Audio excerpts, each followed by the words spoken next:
guys, what's up? Welcome to Learn English with Story. Want to level up your English the easy way? You're in the right place. We keep it simple. The iron gate did not want to open. Daniel threw his weight against the rusted metal, his palms stinging as the cold surface bit into his skin. With a high, metallic shriek that tore through the quiet of the valley, the hinge finally gave way. He stumbled forward, catching his balance on the overgrown gravel path. The farmhouse sat ahead, a jagged silhouette against the bruised purple of the twilight sky. Every window was dark, reflecting nothing but the encroaching shadows of the surrounding woods. He walked toward the porch, his boots crunching loudly on the dead grass. The silence here was heavy, pressing against his eardrums like deep water. He reached the front door, the wood swollen and gray with rot. He pulled the key from his pocket, the metal cold and biting. The lock turned with a grinding, reluctant snap. He pushed, and the door groaned inward, revealing a hallway that smelled of damp earth and stagnant air. He stood in the foyer, listening to the house settle around him, realizing too late that the distance from the city was not a sanctuary but a trap. Daniel stepped fully into the foyer, the door clicking shut behind him with a finality that vibrated through the floorboards. His boots struck the warped wood, the sound sharp and intrusive in the thick, stagnant air. He paused, letting his eyes adjust to the dimness. Shafts of dying sunlight pierced through the grime on the windows, illuminating millions of dust motes that danced in the stagnant air. They swirled in slow, hypnotic patterns, undisturbed by his arrival. He looked down the length of the hallway. The house was a tomb of stillness. No floorboard creaked under the weight of the structure. No draft stirred the heavy curtains hanging limp against the walls. He took another step, the wood beneath his heel bowing slightly, emitting a low, dry protest. He stood perfectly still, holding his breath, waiting for the house to respond to his presence. Nothing. The silence was absolute, a physical weight that seemed to press against his chest. He reached out to touch the wallpaper, his fingers tracing the peeling edges. Daniel walked into the living room, the floorboards groaning in a rhythmic sequence that mimicked his own pace. He dropped his heavy bags, the thud muffled by a thick layer of dust. For months, the city had been a grinding machine of sirens, shouting, and the relentless, low-frequency hum of traffic that never truly ceased. It had burrowed into his skull, keeping him awake until the blue light of dawn. Here, the absence of sound was a physical relief. He walked to the window, pressing his forehead against the cool, uneven glass. The woods outside were a wall of black, impenetrable and still. He closed his eyes, consciously slowing his breathing to match the quiet of the room. He had come here specifically for this: the total erasure of human noise. He needed the silence to scrub his mind clean, to stop the constant, frantic processing of urban chaos. He turned back to the room, surveying the empty space with a sense of accomplishment. The walls were thick, the isolation absolute. He sat on the floor, leaning his back against the baseboard, and let his muscles finally slacken. The city felt 1,000 miles away, a distant, dying memory. He checked his watch, noting the time, and decided that for the first time in years he would not set an alarm. The first day passed in a blur of unpacking. Daniel moved boxes from the foyer to the kitchen, his movements mechanical and quiet. He found no reason to speak, no reason to check his phone, and no reason to leave the property. By the second day, the house had become a tomb of stillness. He sat at the wooden table, watching the sun track across the floorboards, marking the hours in shifting patterns of light and shadow. The silence was not empty, it was heavy, a thick blanket that muffled his own heartbeat. He spent hours by the window, staring out at the dark, jagged tree line that bordered the property. The trees stood like sentinels, never swaying, never rustling, even when the wind picked up in the distance. He tried to count the birds, but there were none. On the third day, the isolation began to settle into his bones. He walked the perimeter of the farmhouse, checking the locks, but every latch was tight, every window sealed. He returned to his post at the window, his eyes fixed on the black wall of the forest. The fourth night arrived with a subtle change in the atmosphere. Daniel moved through the kitchen, his routine now etched into his muscle memory.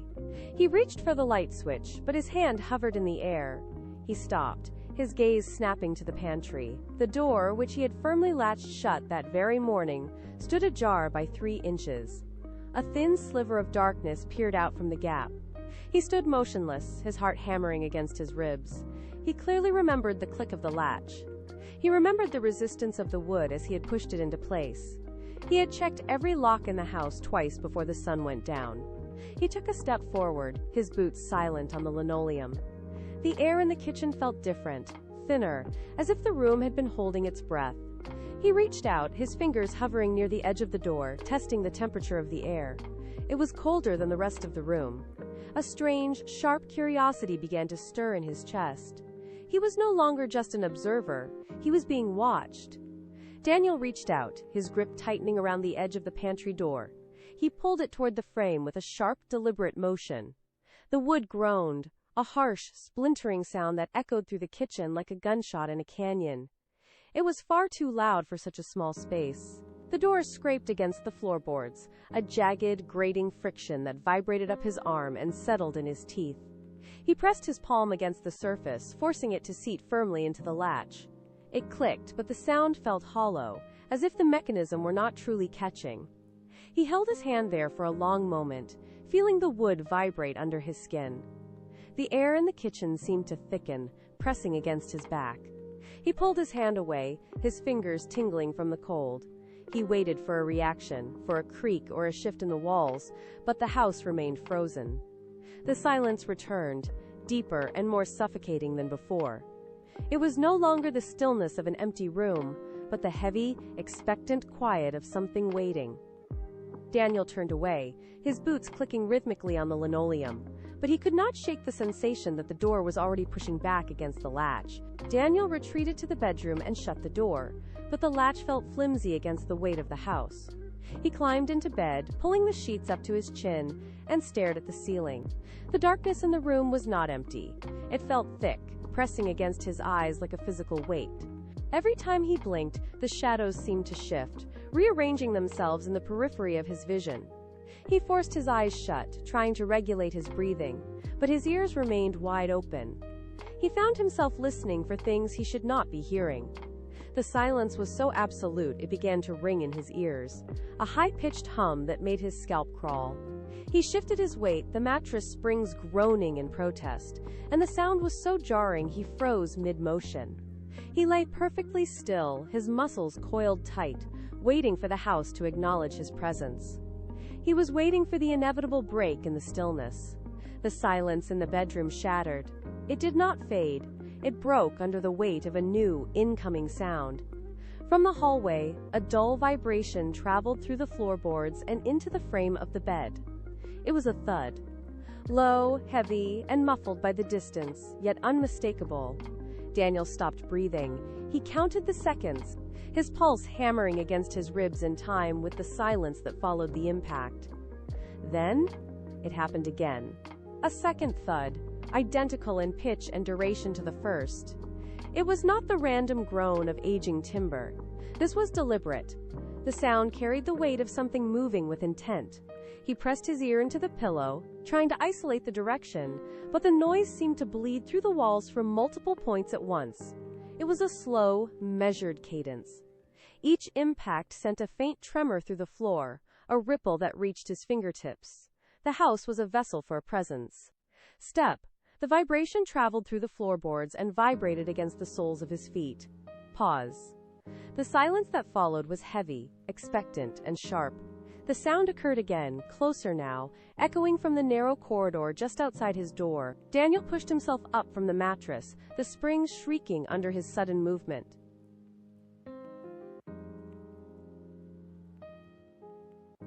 It lacked the erratic, unpredictable creak of old wood. This was a measured, mechanical cadence.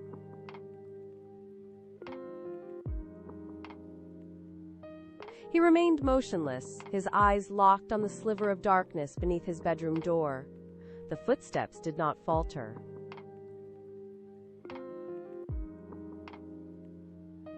It had to be the wind catching a loose shutter or a branch scraping against the exterior siding.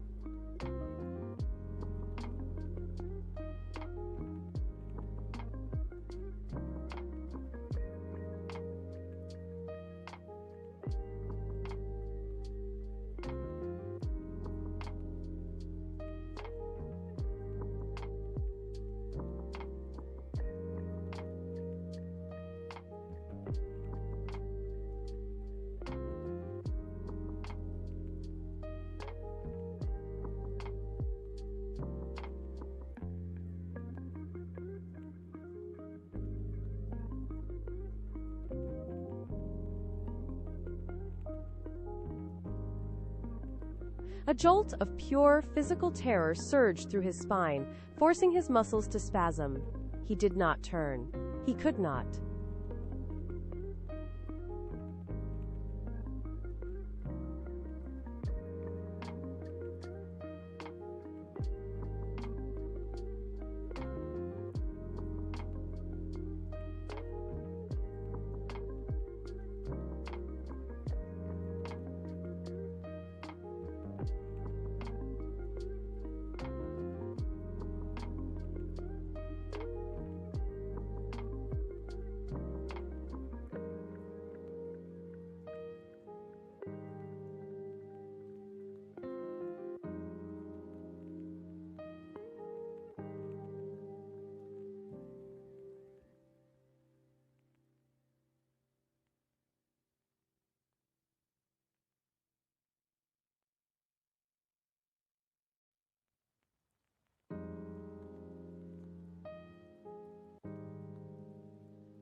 A cloud of white mist bloomed before his face, swirling in the dim hallway light.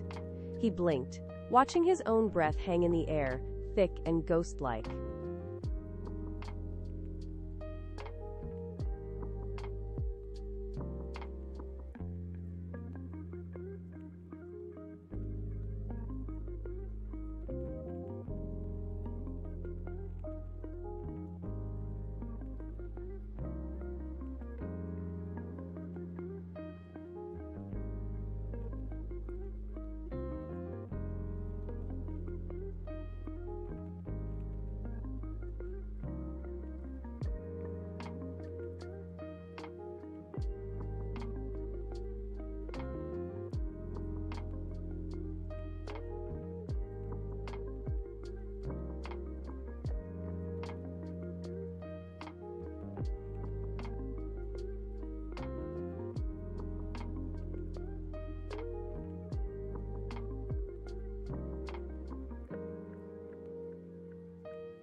We keep it simple.